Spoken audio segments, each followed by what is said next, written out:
Hello. I can hear you.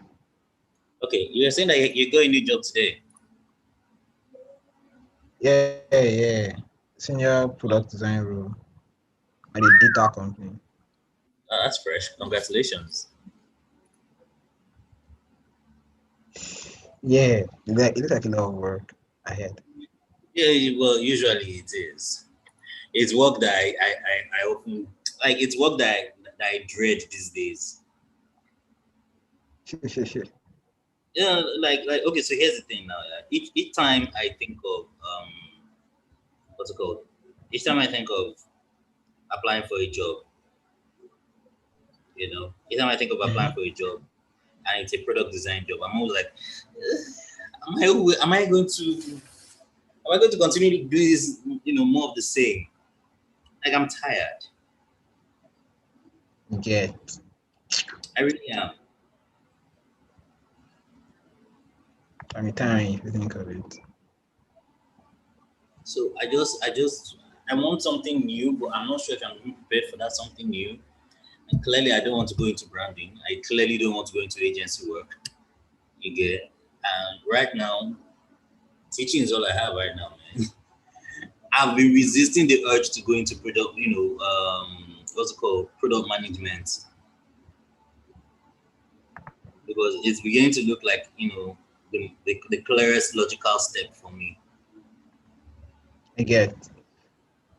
But I don't want that in my case.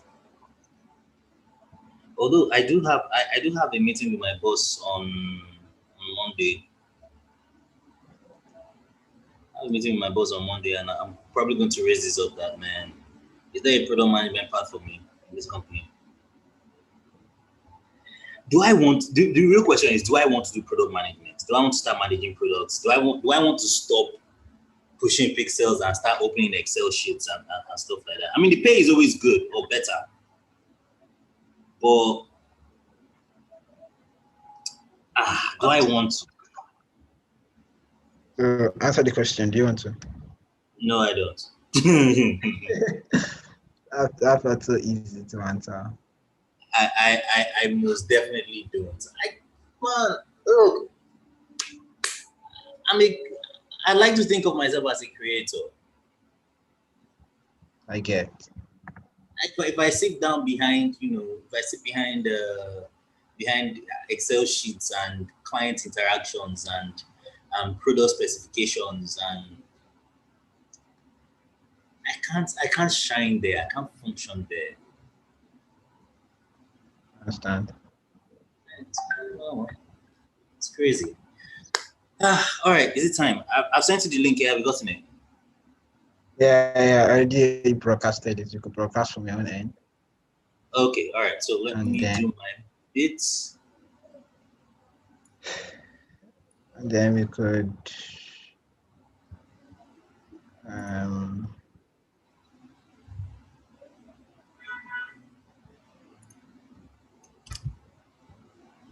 Okay, let's see. Stream if you want.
okay, we have people joining already.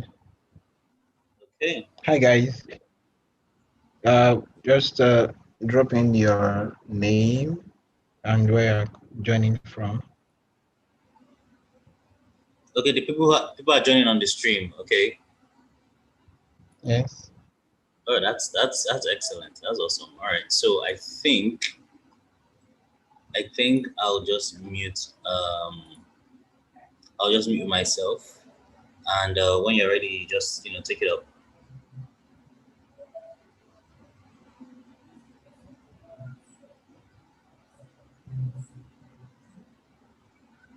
All right.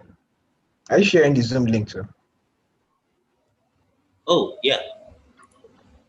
Oh okay. Let me see if I can share the Zoom link as well.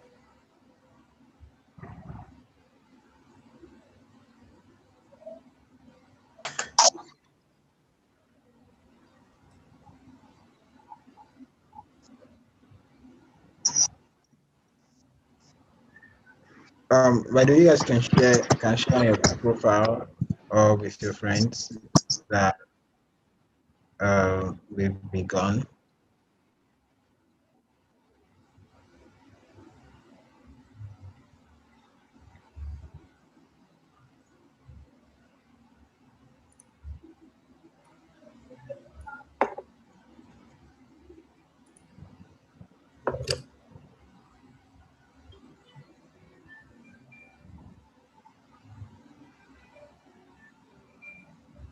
Oh, Zoom is sending me this really cute thing.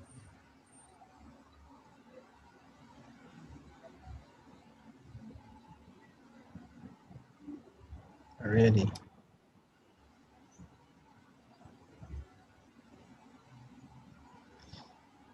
Um,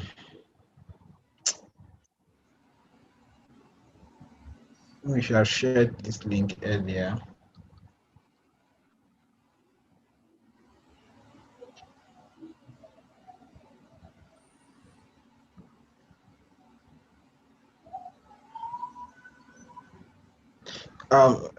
Leslie, would you try Yeah. reaching out the emails via Eventbrite? Would you send an email Oh. or something? Oh, usually Eventbrite usually sends out emails. Yeah. Okay. So Eventbrite sends out emails, and they're like timed emails. Yeah. So just before the main events, people people should get notification on I the get invite I link, get that. the Zoom link. But considering the short time that we actually had, we're kind of lucky. We're really kind of lucky. Hi. Okay, let me see if there we go.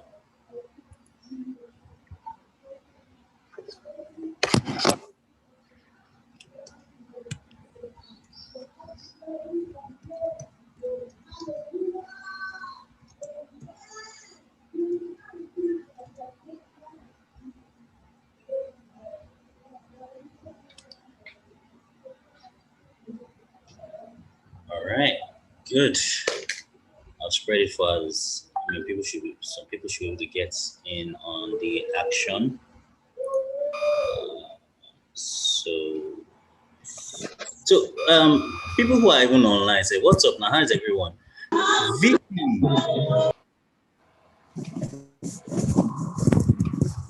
Victoria.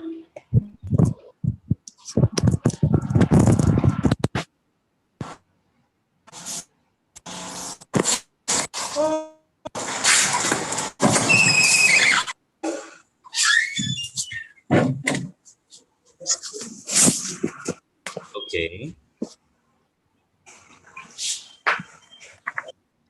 Well, I think she's not really ready to respond. Okay. We've got Jeremiah. Good evening. Hello, good evening. Ah, VK Bills. Good evening, Chief. This is literally the first time. Like I had no idea that your name was actually Victoria. Oh, really? I kid you not, it did not hit me square in the face. Okay. But it's a pleasure to meet you. like finally. Have we spoken before? No, Oh, no, this is the first time. all right, nice to meet you. All right, so who else is here? I am seeing Jeremiah Philemonn Shaw. Oh yeah, speak now, Mr. Jeremiah. Good evening, Leslie. Hold on. Good evening. What's up, man? How you doing? I'm good. I'm doing great. How about you? I did. I just thank God, say man, it's weekend, and at least I have a small breather. Let me just rest small. It's been a crazy week. Have you? It's been a crazy week here, so it's good. Thank God. It's good. So, I mean, now that we are here, just before the class actually starts, let's just take like 5 minutes just to introduce ourselves briefly, before praise gets to start. So, who wants to go first? Let me start then, since we started discussing already. Sure, go ahead. All right. I'm Jeremiah Philemonn Shaw. He, I just call myself a designer because I'm interested in everything: motion, branding, product design, and everything. So I don't have a Okay. niche, but gradually I'll begin to form a niche gradually. But presently I'm doing UI UX. I've been doing it for about 6 to 8 months now. But I think that, and I'm still an undergraduate still. Now, what school do you attend? No, actually, UNAV. federal, Oh, okay. yeah. And it's been a ride actually, but it's good. Thank God. And what else about me? I've been silently stalking Praise and Leslie, not directly, but kind of following them for about a year now. So I think that's all actually. All Yeah, right. So, who's next?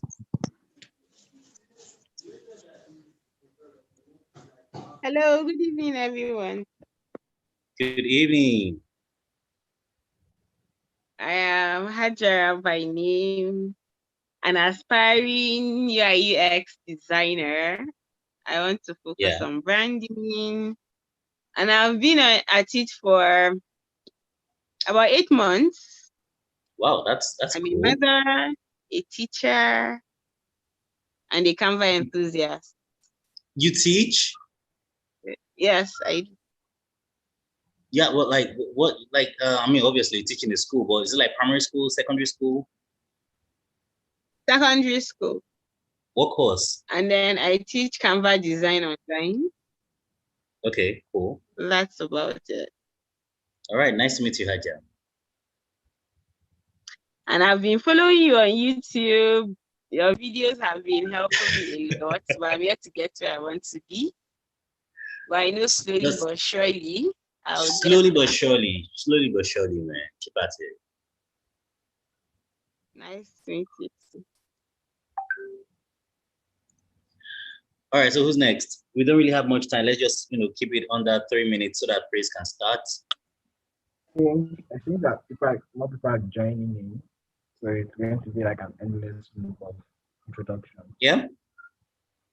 I think more people are joining in, so it's probably Okay. going to be an endless loop of introductions. So we should probably just dig into it. Yeah. Okay. All right. I think that's the best approach. So praise, over to you. Let me share my screen because one way or the other we have. Yeah.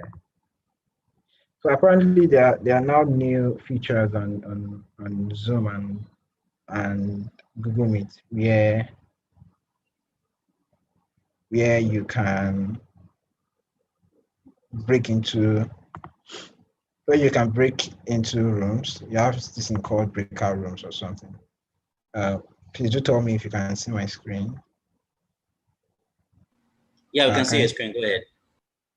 All right, cool. That makes sense.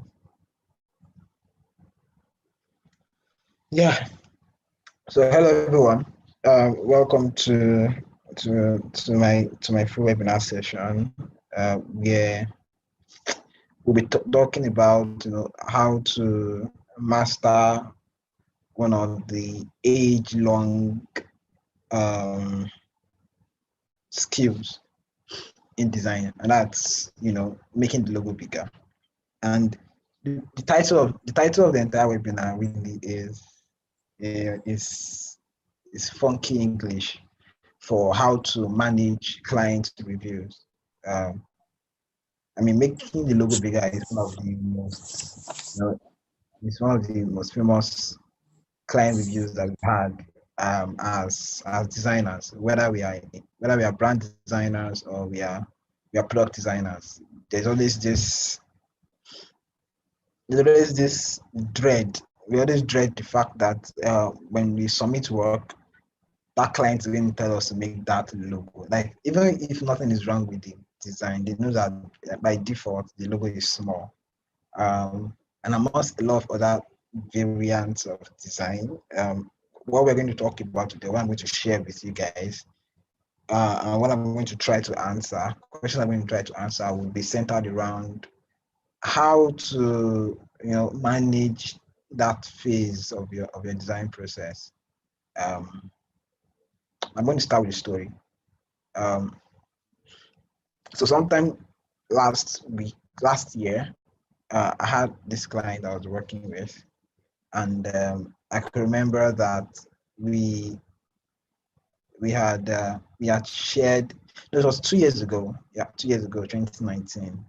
We had shared, the first draft. They had approved. The first draft was really around strategy, and they had approved it. And then the second draft was going to, have the identity redesign. And then we were going to share that. The first thing they said was, "Where's our logo?" And we're like, well, we discussed the fact that we're going to have to rebrand your logo and everything. They're like, yes, we saw that, but we're not seeing our red, gray, and orange again. Where's our orange? Where's our red? Where's our gray? And I said, okay, would help them infuse it. So we infused it and sent it to them. Next thing is make it bigger. And then how designers are now. We fight. No, you can't make it bigger. It's going to contain space. Or it's going to contain it's going to be misaligned and whatnot. The client said okay, and it felt like as if we had won the argument. Only for us to finish the project and notice that the client totally reverted back to their old design, like old design across board, logo, website, company profile, everything. They went back to their old design. And there's nothing that's more painful to a designer than getting paid for something and that's not getting used. I don't know if if it's not painful to you, then you're just like a fraud. But yeah, it's like really painful. But then it got me thinking. That was years ago. It got me really thinking, what exactly went wrong, right? At what point did we miss it? Because the same sort of scenario happened with another client, with the same context and same response from me, and we had a different reaction. In this case, the client accepted and listened to us, but now in this case, client didn't accept and listen to us. What exactly was the difference? And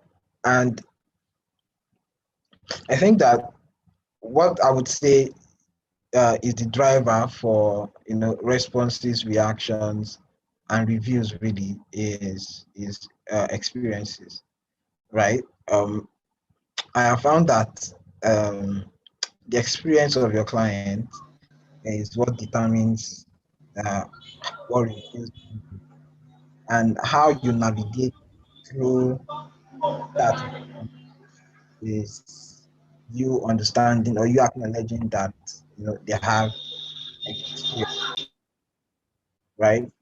Um, Many times when clients hit us up and say, change this thing, we are always quick to show our design prowess, give them all the principles of design. And yet we seem to forget that these guys have probably, been in they've had strings of um, company profiles where the logo was big, and they used those company profiles to attain or to close deals. And so they don't understand you when you're telling them, it's going to contain too much space. In their head, they're not seeing their logo as big as it should be.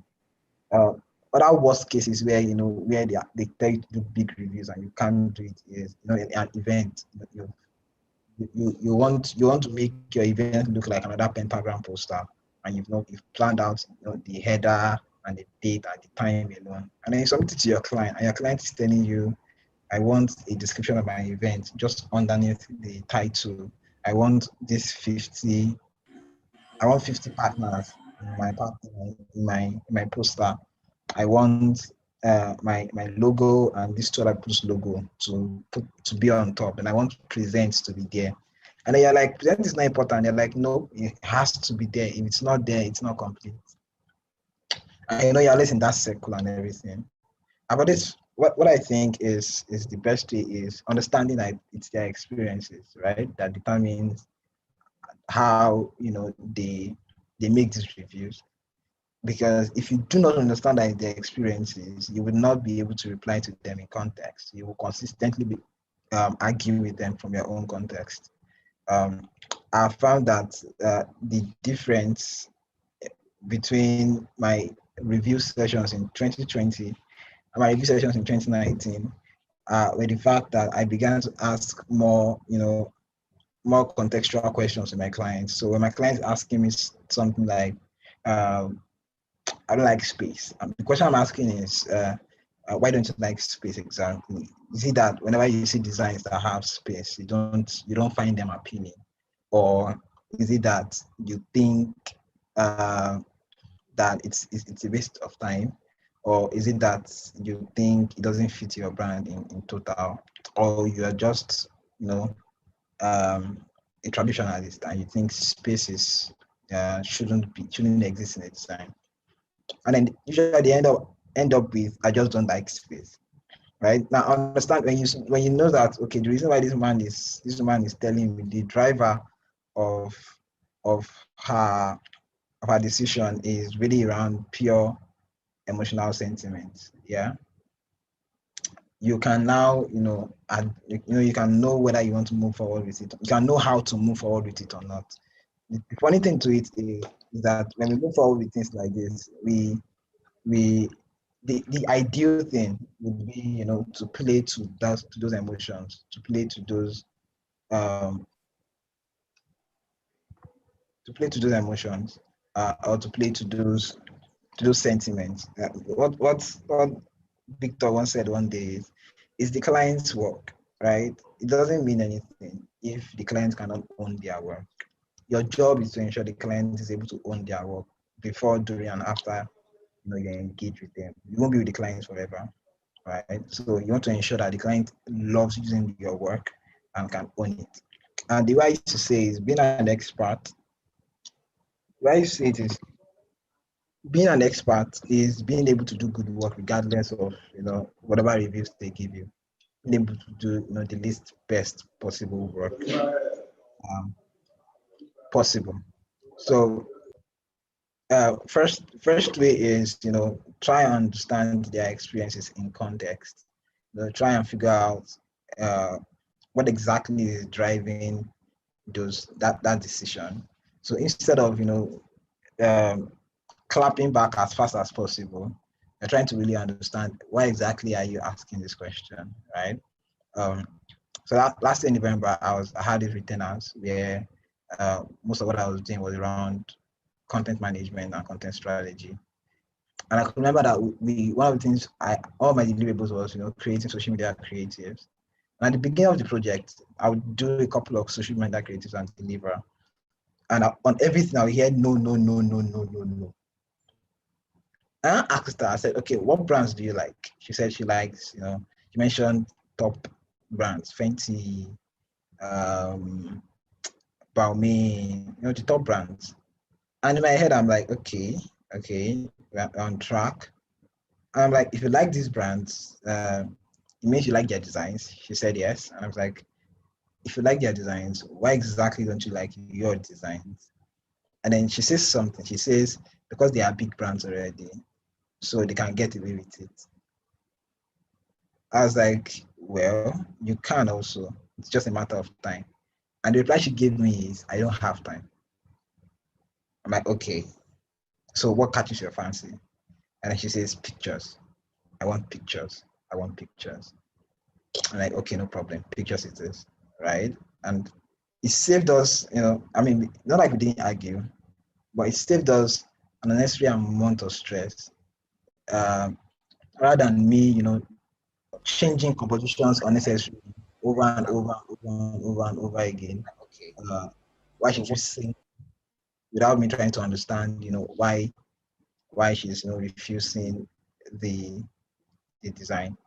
So yeah, understand what's driving that decision. Usually it might be something that you can handle with a don't worry question, right?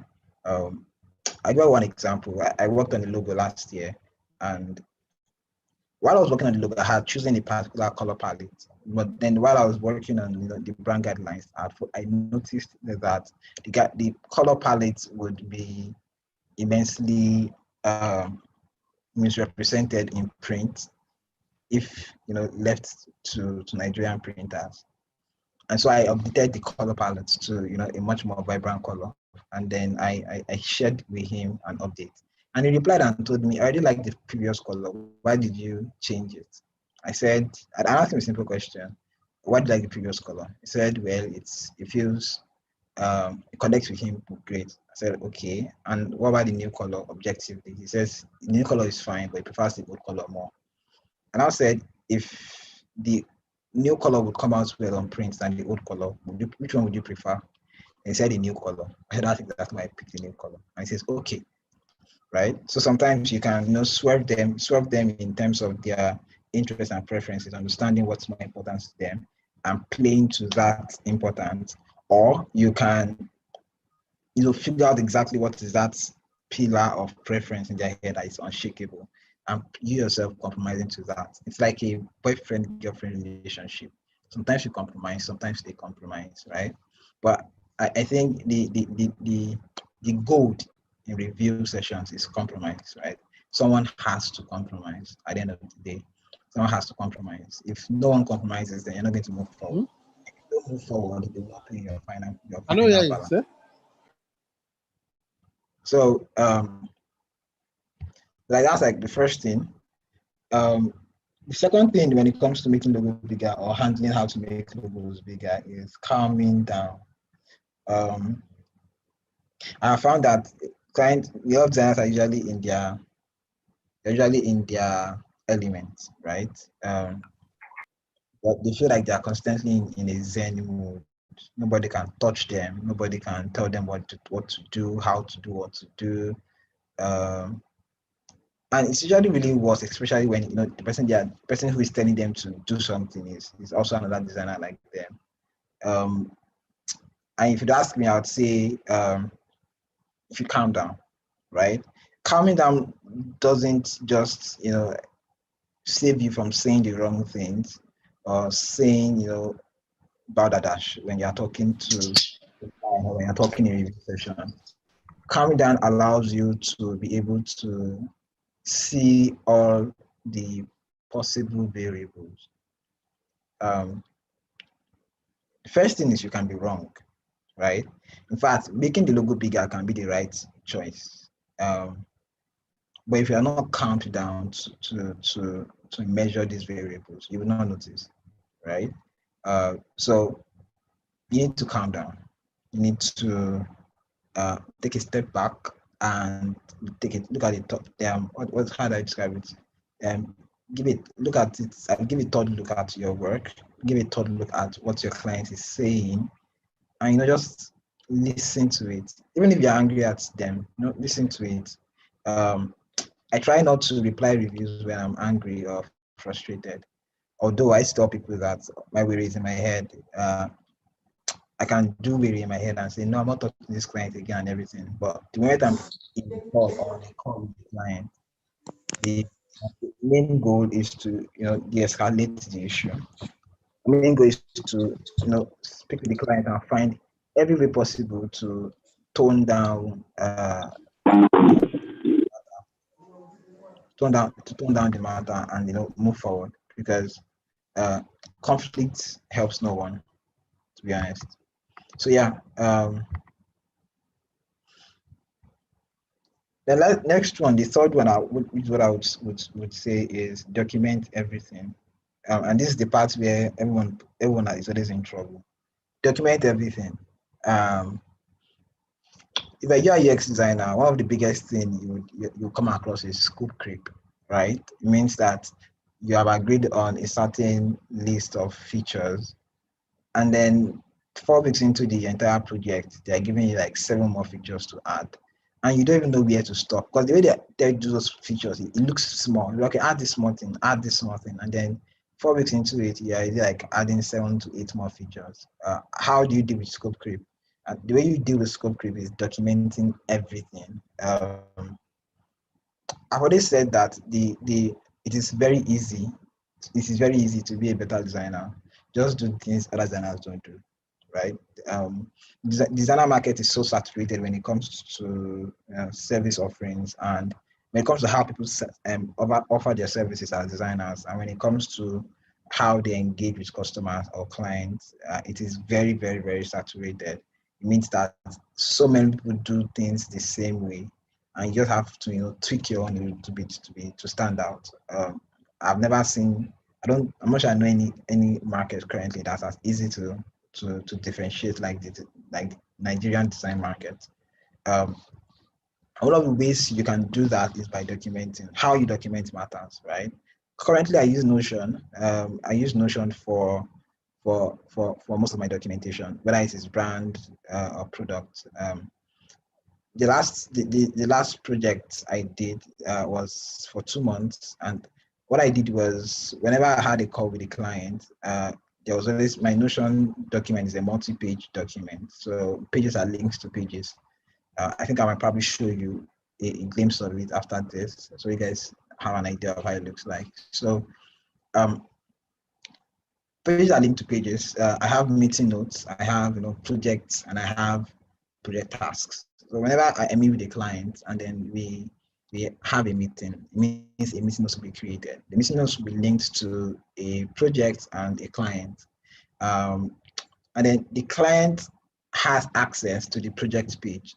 So it means that at any point in time, the clients can open the project page to see what deliverables are left, what deliverables were agreed, and the timeline, where we are currently, what tasks are currently ongoing, what tasks have not been begun, what tasks have been completed.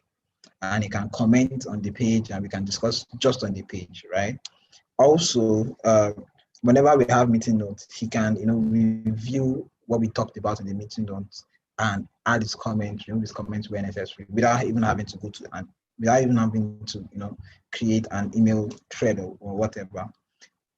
Most times, other times, you could, whenever I have a meeting with someone, I would immediately send a quick email detailing what we agreed on the email, and detailing the next steps in the email. That way, you know that in the next meeting, they're not telling you that no, we didn't agree on this thing, nobody didn't agree on this thing, right? Scope creep can be really frustrating, and the best way to handle it is documenting everything.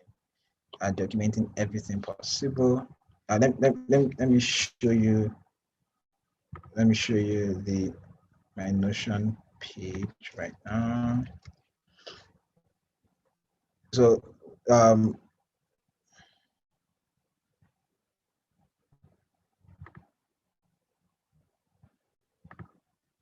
so Notion is basically like a free page, and if you open my Notion, you'd see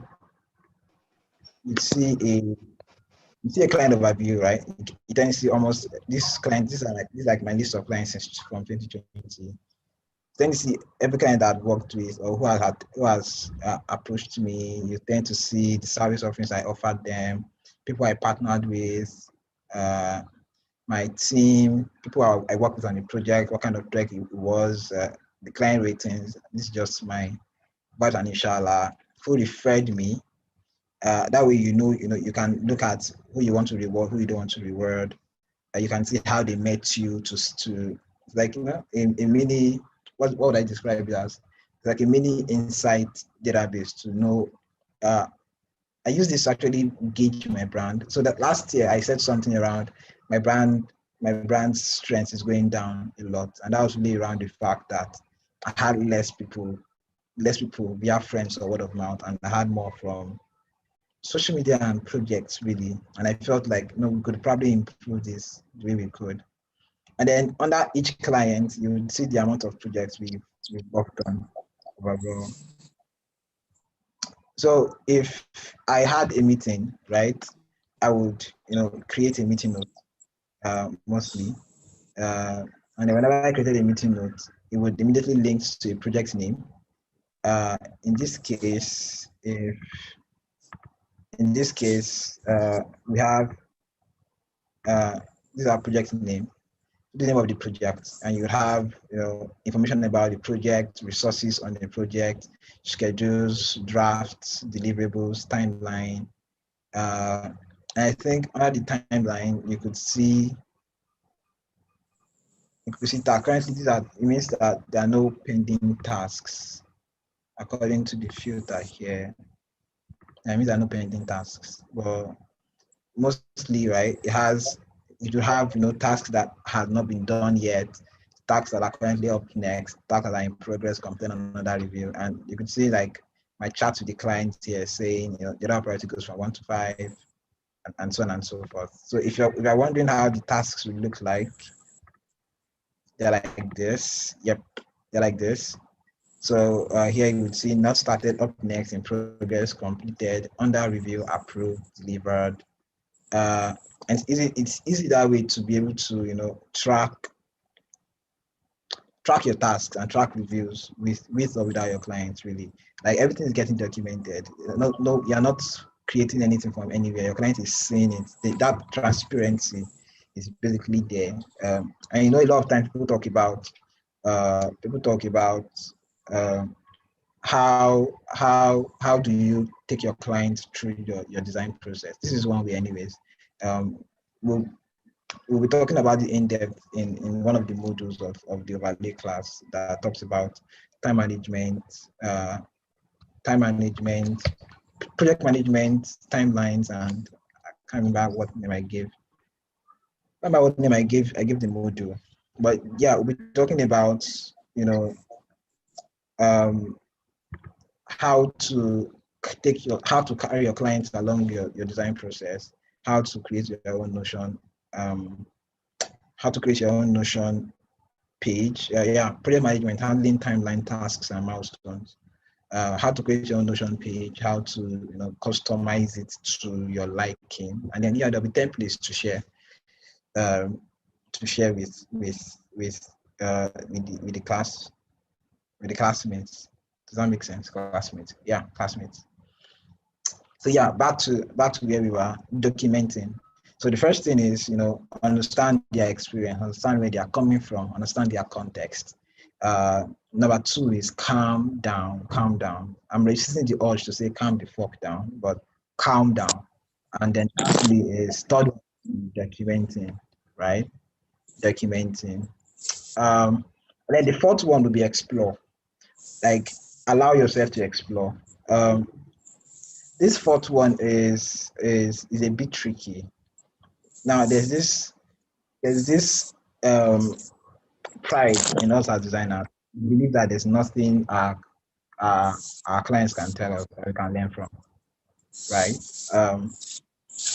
Yeah, that's like a big flaw,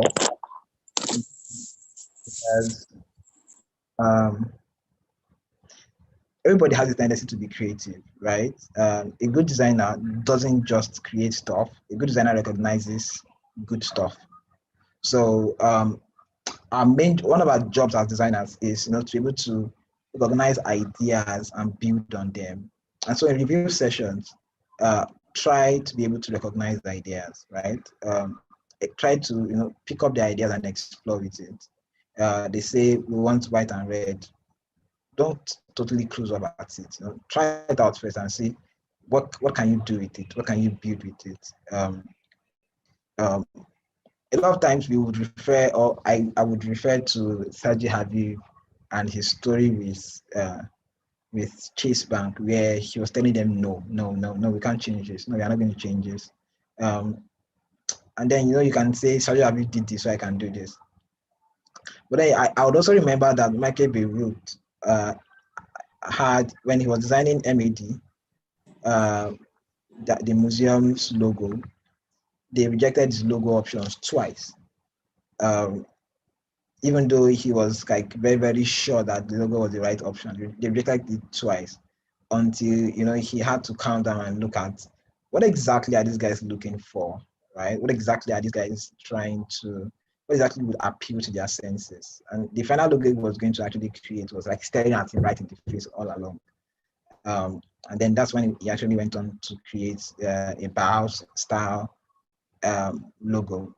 And that story is back to Saji Habib, when Saji Habib was trying to convince, Conservation International to accept the new logo, the circle and the dash underneath. They had tried every way, they've presented every way possible to get the client to like it, but it wasn't just working out for the client. And they need to figure out exactly, how might we, make this client see where we are coming from. And then you saw how, if you listen to his talk, you'd see how, he extended, that visual language into one particular motion design reel that showed the relation of, what they've done with, what the client was expecting. And boom, that got them on the same page with the client. And this brings me to the last point of my session, which is present. Presentation is the king of any project. Yes, presentation is the king of any project. I have found out that the way you present your work is is a big factor when it comes to how clients are going to respond to you. I have like straight go-to points when it comes to presenting. I found that some of my biggest strengths when it comes to projects is presenting those projects to the clients. Whether it's a strategy document, or it's an identity design project, or it's UI UX design, really. I find that presentation is like my strong forte. Presentation is quite simple, really. Yeah, it's really understanding that you want to tell a story to your client. Most times for UI UX people, they just have to take their clients through the prototype. But for brand designers and graphic designers, it is easier for your clients to know the size of the logo when they are seeing the raw file of the logo of what you're doing. So you send them, you do the poster, and then you just send them the poster. They can see that this is the size of the poster, and you say, no, this is always small. However, when you send them a presentation, I'm not saying it totally erases the fact that they're not going to see the logo, but the first thing they're not looking at the technical part of the design. They're looking at the aesthetics part of the experience, the aesthetic experience they are having with the presentation you give. 2 years ago, Ferrico said something, a profound statement. He says, present everything. So when he says present everything, it means graphic poster, present, flyer, present, almost anything, just present. Even if it's going to be 3 pages or 4 pages, present it nonetheless, right? It changes everything. It changes how they engage with you, changes how they respond to you. It changes the review session overall, really. So yeah, present everything. And I see presentation as, I believe that when in a freelancer's world, or even in the design business world, there are experience touch points that your clients have when they are engaging with you as a designer. And one of the peaks is during the presentation stage, right? You don't talk to your clients a lot you don't really engage with your clients a lot throughout the entire process, apart from the beginning part where you have that initial conversation with them, the middle part where you probably just threw ideas around. Then the main part is not that presentation part. That part is where they're trying to make an impression based on the current state of things, and that's like an amazing opportunity for you to spike up your experience, because people only come back because they enjoyed working with you, not because you did just great work, right? But they enjoyed working with you. The way they explain it is, and he did great work. He did great work. He does great work. He will do great work for you. Great work in the sense that I enjoyed working with him. I enjoyed how he put his energy into my business. I liked it, and he's going to do the same thing for you. I think presentation works. I think presentation hits the roof for anyone, for anybody really. It helps you break the ceiling when it comes to creating experiences with your customers. Last year, I changed the way I presented my project. I would usually do PDFs and just send PDFs to them, and then gradually I began to start thinking of why not can I make their presentations, can I make it more interactive? An example would be um, this project I did last year. It was a book project actually. So initially I designed the back cover. And I had delivered this to him saying, this is the back cover. I can't find it. Weird. Yeah. I designed the back cover and I sent it to him saying, this is the back cover. This is what we are going with. Tell me what you think. This is what we are going with. Tell me what you think. And I think this was early in the year. Yeah, it was early in the year. So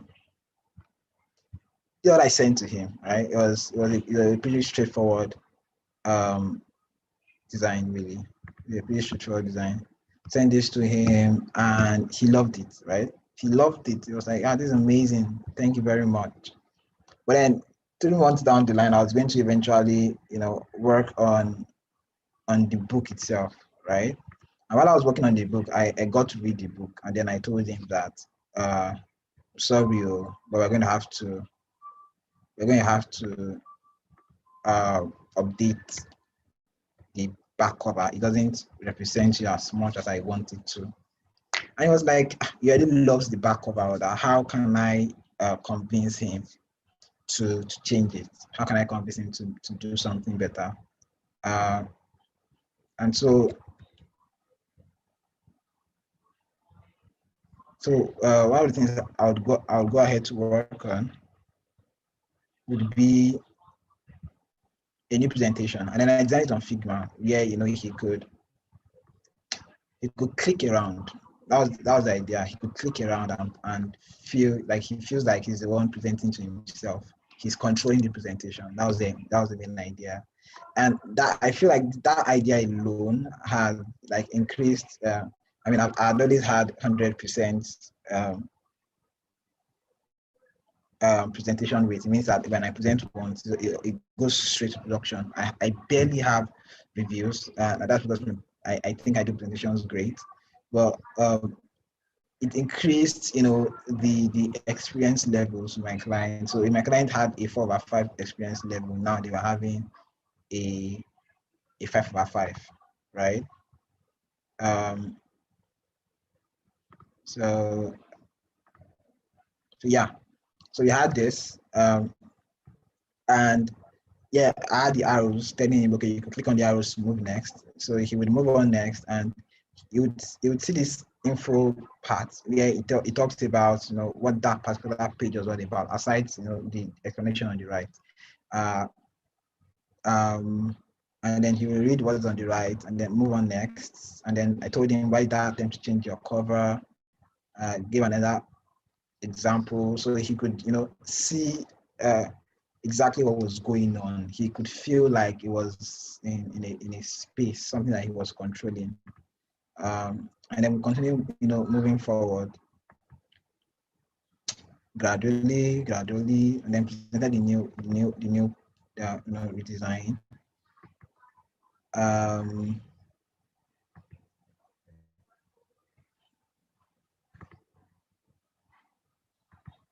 and he loved it. Anyways, he absolutely loved it, and it was like, wow, this is like really amazing. I love this. This is what I was looking for. Thank you so much, praise. Presented a cover like this, the packaging for him. Um, so he felt like he was not within his own space, right? Um, like even if he had a big idea around, I have an edit on this stuff. Let's make this edit, right? He would come with, within the context of the experience he just had, right? He's not coming to criticize you. He's coming to comment and suggest. It's coming in the sense that, okay, praise, I'm thinking that we could, I mean, I love your work, but I'm thinking that we could do this, right? What do you think? So it becomes more of a suggestion, a conversation around, what you could do. Usually when they enjoy what you've done for them, their reviews are no longer reviews. They're not like suggestions. They're like, they'll tell you that, okay, it's in your hands, but what could we do? What can we do better, in quotes? Or what do you think we can do better? Usually you could tell them nothing else and they would agree. But the point is, once you improve the experiences, remember, presentation is like an opportunity for you to update their experience backlog.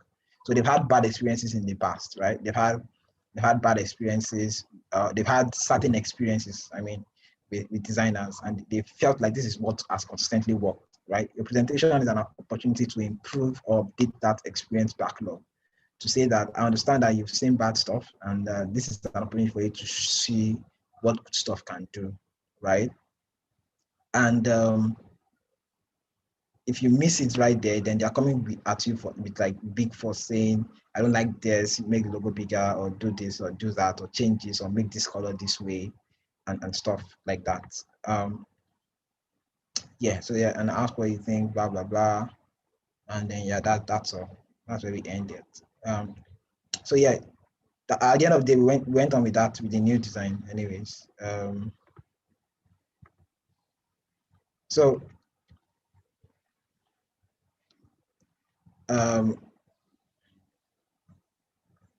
lastly is, and then finally is, what if you do all of these things and then they still don't budge?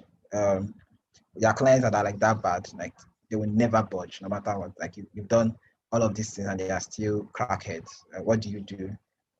Usually I run away, I end the project. Other times you can just play along till the end of the project and then you're done, right? Because whenever you're with clients who don't respect your expertise, despite the fact that you've tried all in your best to de-escalate the situation, then they're probably not your clients, right? The first guideline for choosing my clients is they must recognize my expertise. They must recognize that they need me, I don't need them, right? And they must recognize the fact that I have the solution they don't have, they're looking for. And if they don't get that, then they're probably not my client. We can suggest, we can argue, we can share ideas around that, but they must recognize the fact that I know what they don't know. So if your client doesn't recognize that, then they probably shouldn't be your client in the first place. So if you've done all of these things I had mentioned, you mentioned it earlier on, and you still have clients who are still holding on to their ego, then you should probably drop them off as soon as you can. Any questions?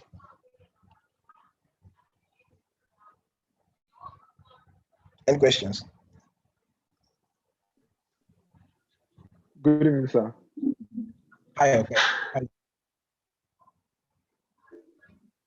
Yeah, thank you very much for the session so far. I really enjoyed it. And I would like to confess that the present state I'm in right now, dealing with some clients over some projects work. So I really appreciate the session so far. Okay. So my question is this. Okay, I said my question is this. If you have a client and the client sends the design brief, and after you've made everything, you ask for relevant questions, you carry them along through the design process. And at the long run, when you deliver the design, they now send you another design that they want a replica design of this. What can you do in such scenario? Usually I'd have given my mouth is scratching me to tell you, you should have done this, you should have done that. But whenever we said something about documenting, yes. When you at every stage in the point when you engage the client, document your agreement on that at that point, right?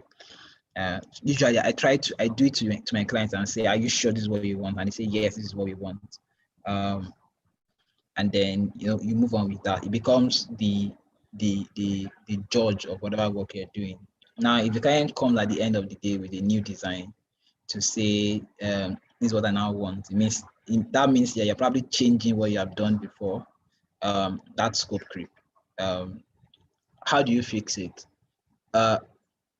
First suggestion is give them the soft hand, right, and accept it in.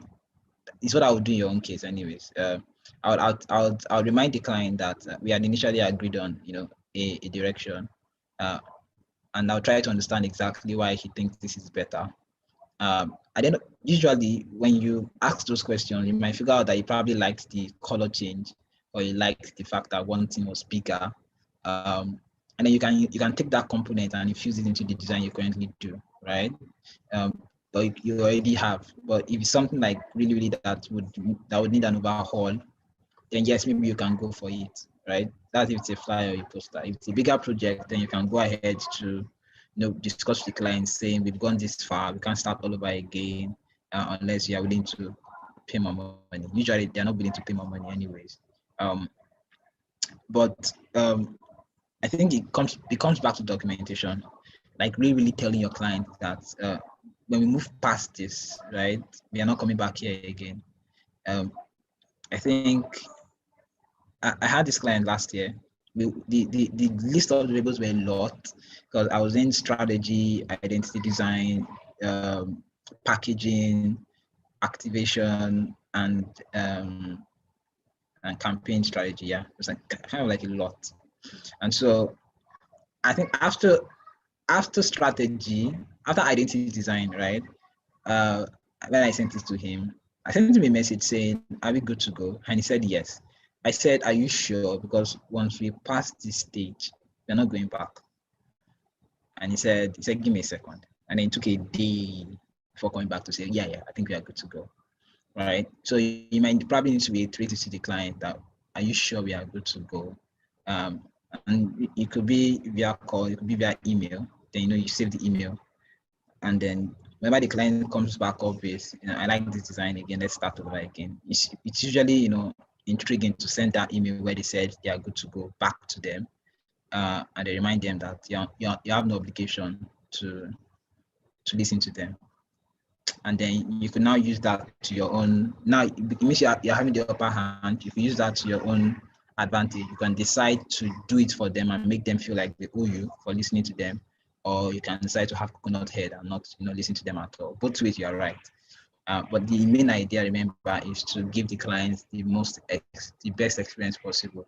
And your answer is simple. If I've documented my work to this far, how might I provide the best experience to this client? How might I de-escalate the issue? How can I create progress? That's like the goal in any review session, really. How might I move forward? Not who should be right or who is wrong. How can we move forward on this project? And do anything possible to move forward, even if it involves giving them a new invoice. Do it. Does that make sense? Yes, thank you very much, sir. You're welcome. Okay, good evening. Hi, Victor. How you doing? I'm fine. I want to ask a question. Thank you for the section. It was very, very, very, very nice. And the question I want to ask is, in the aspect of dropping a client, maybe like now, me, before I start a project, I do collect some percentage of my payments. Then after the project, I collect the remaining percentage of the payment. So in the aspect of dropping off a client that doesn't want to understand or doesn't want to flow with what you feel is good, how do you drop a client that you know has already paid half, or is it possible? So you said something that's sort of like you said how you're working a client that doesn't listen to you or doesn't listen to what you think is good. Yeah. Yes. I'm going to assume that you've tried understanding the client to know why they don't agree with you.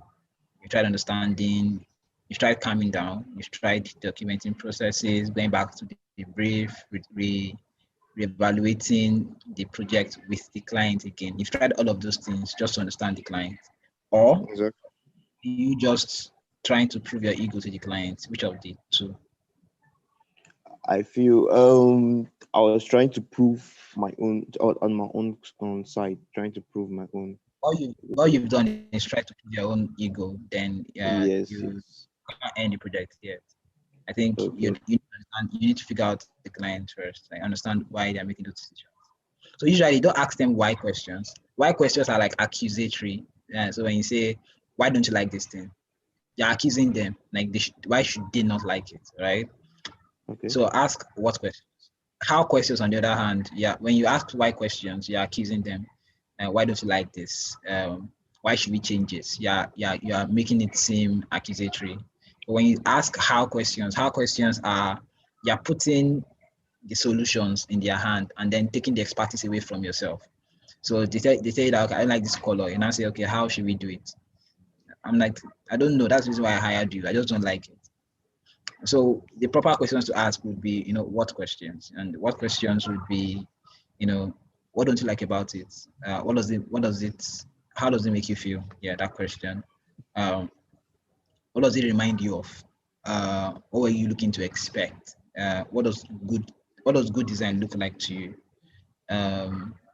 What questions? And then they list it out, and you're trying to figure out, okay, if good design is this to you, then I mean, don't you say my design is good based on what you just said?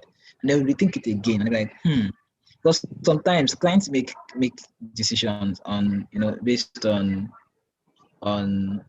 on mood, right? On moods. They probably had a fight with their husbands, or they had a fight with their wife, and they're just passing it out on you, right? And so you want to really understand, is this the best time for us to have this call? Do you want us to have it another time? You seem really, really angry. Our clients her clients who called me senseless for absolutely no reason. And I told him, I'm like, I understand that you are paying me, but I'm not sure you have any right to call me that. Would you mind if I reach out to you tomorrow? And then he was like, no, reach out to me tomorrow, blah, blah. I'm like, okay, no problem. And then, the client will come. Client came back to me this year to say, good evening, sir. Are we still fighting? I'm like, I'm like, well, new everything. We're not fighting anymore, really. But I mean, you get the idea, really. Clients react. They're human beings too. They react based on a lot of things. So you want to be sure that you've covered all your bases before deciding to fire the client. And in firing the client again, you want to ensure that the client has the best experience in being fired, right? You want to ensure that you're being fair. I like that word, being fair. If I've worked on your project long enough to command, have the price that you've already paid, I'm not going to refund you, right? But if I've probably just gotten to your project a week into it and I feel like I can't work with you again, then there's something called pro rata. In pro rata, it means calculating the amount of money per time, right? So if you are working for 3 months and you charged the client 270K and you worked only for 1 month, then you refund the client 180K, right? Yeah. So yeah, I think that's it mostly. Understanding, ensuring that you've covered all the bases before firing the client. Like you've tried all your best, you've exhausted all ways possible to de-escalate the issue. That's the only time you are allowed to fire the client. Okay.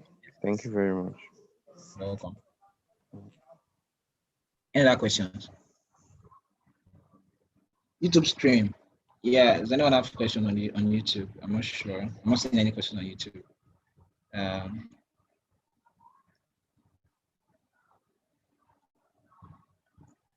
Anyone? No one?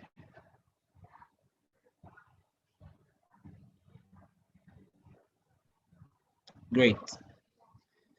I guess that brings us to the end of today's session, really.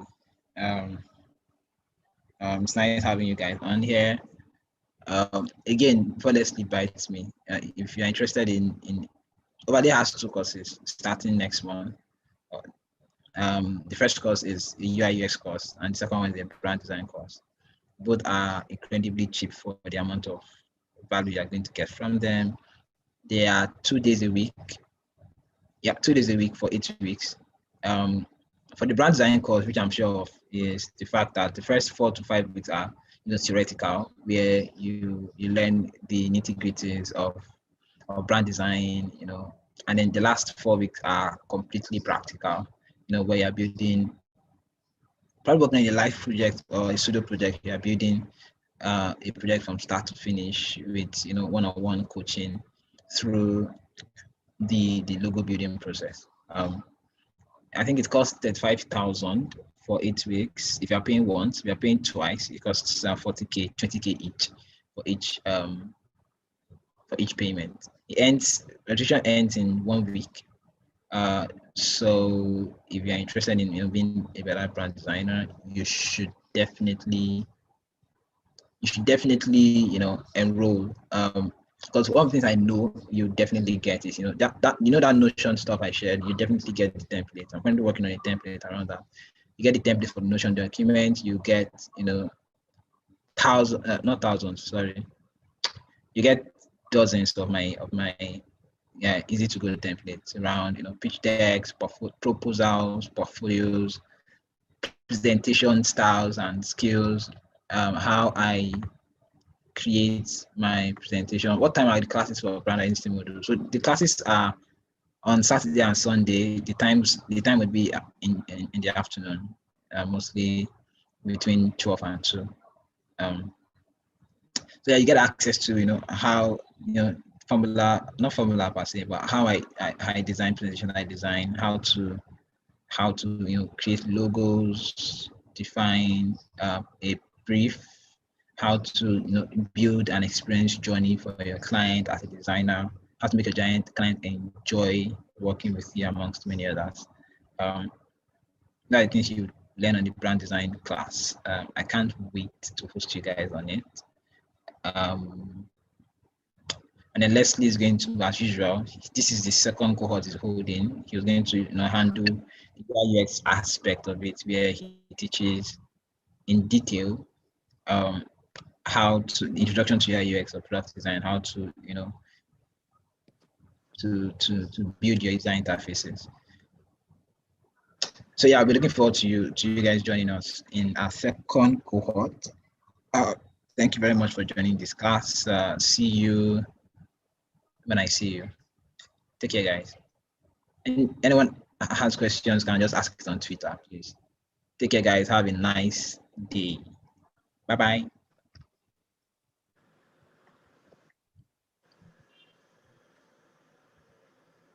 Leslie.